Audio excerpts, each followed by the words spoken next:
Kia ora and welcome back to your information literacy tutorials. Today I'm going to talk you through what you need to have in place before you can start writing your report, and then in this video I will go over how to write the introduction for your information literacy report. So first of all, before you start working on the report, you need to have a couple of things, or a few things in fact, in place. So here's what you need to start. First of all, you need your hypothesis, and so you should have that. That should have been one of the first things that you've done. It's in your log, and so you need that when you want to write your introduction.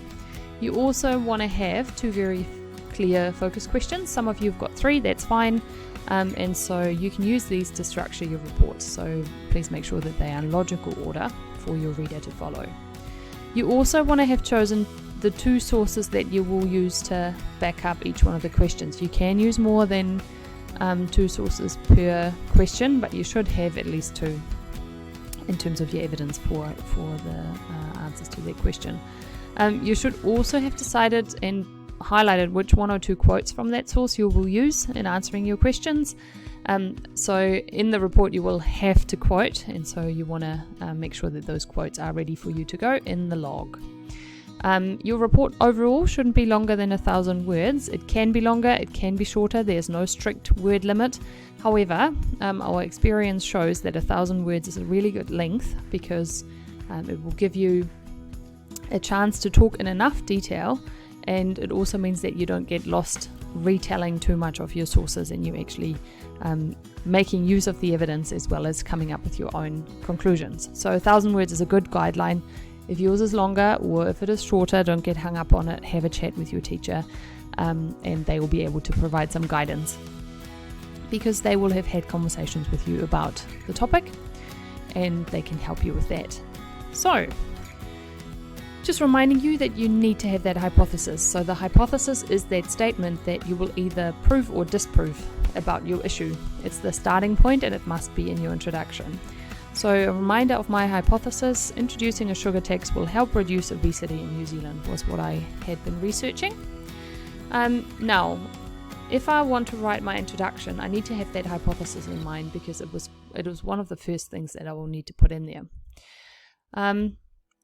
I start my introduction with an interesting statement that outlines my topic. So it might be something that I saw or read, or that got me interested in the topic, and it's the same for you.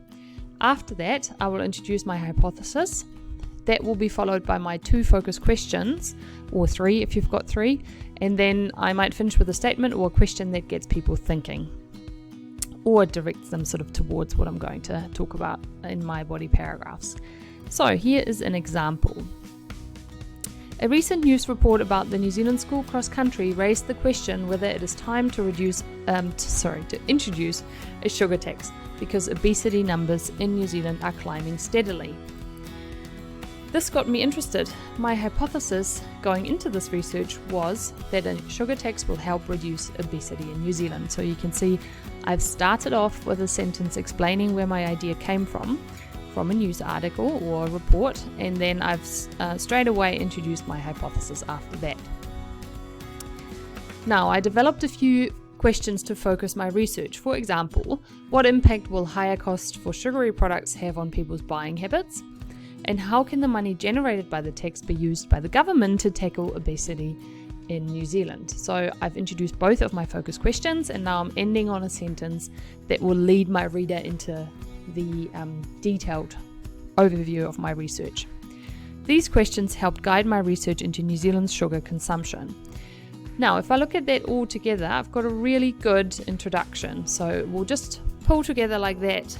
I've got sort of 6 or 7 sentences that give my reader a really good overview of what my topic is, how I came up with that idea, and then also which direction I have taken my research in. So the focus questions give an indication on that. Alright guys, have a go. Remember that you can go back in the video, you can pause it, and yeah, make a start on writing your introduction. Make sure that you get some feedback, and then you can, once you've done that, you can carry on and move on to the next video, which will be about how to write your paragraphs of that report. Alright, happy writing, and I'll be in touch soon. Bye.